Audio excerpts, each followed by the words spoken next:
Apskāvienu un acīs asaras. Tik emocionāls ir atkal satikšanās brīdis skolotājai Astrīdai un viņas skolniekiem.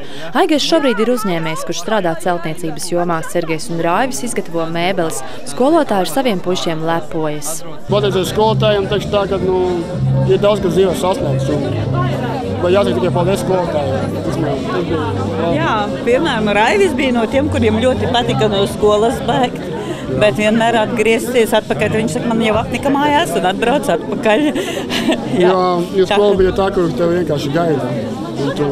Tas bija kā otras mājas. Mēs atbraucam uz šejieni, tas nejūties svešs, bet jūties kā otrajās mājās. Tā bija kā otras mammas, apmēram otra vecāka. Diezgan daudz pasākumi notika. Pa ziemu mēs slidojām pa visām opītēm, arī futbolu dzenājām. Visi arī saņēma diplomus, 1., 2., 3. vietas bija gan sportā, gan dejās. Tā plaša profila īstenībā skolā, ja godīgi tajā laikā.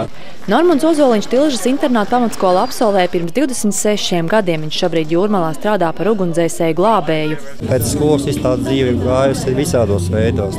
Tad kaut ko atceries, ko skolā mācā, un tad sāc pārtapt uz pareizā ceļa. Skolotājiem, kuri strādā internātskolā 24 stundas diennaktī, jābūt gan profesionāliem pedagogiem, gan jāizstāj arī vecāku loma. Diemžēl situāciju skaits nekļūst mazāks, kad bērniem labāk dzīvot un mācīties internātskolā. Visbiežāk tie nonāk bērni no trūcīgām ģimenēm. Tad, kad ģimenē ir ļoti daudz bērniņu vai dažādu dzīves apstākļu vai situāciju dēļ, ir jābūt skolā, kur viņus gaida, mīl un saprot. Gādība un rūpes attaisnojas. Reizēm bērni pat nemaz nevēlas brīvdienās doties uz mājām. Jā, ir bijušas šādas situācijas, kad bērns labprātāk izvēlas palikt skolā nekā doties uz mājām, jo šeit viņš jūtas siltumā, pāēdis, drošībā. Šobrīd Tilžas internāta pamatskolā mācās 104 skolēni no visas Latvijas. Uz šo skolu bērnus bāriņtiesas darbinieki var atvest pat nakts melnumā. Skolotājiem pat šādā laikā jābūt gataviem sagaidīt jauno skolēnu.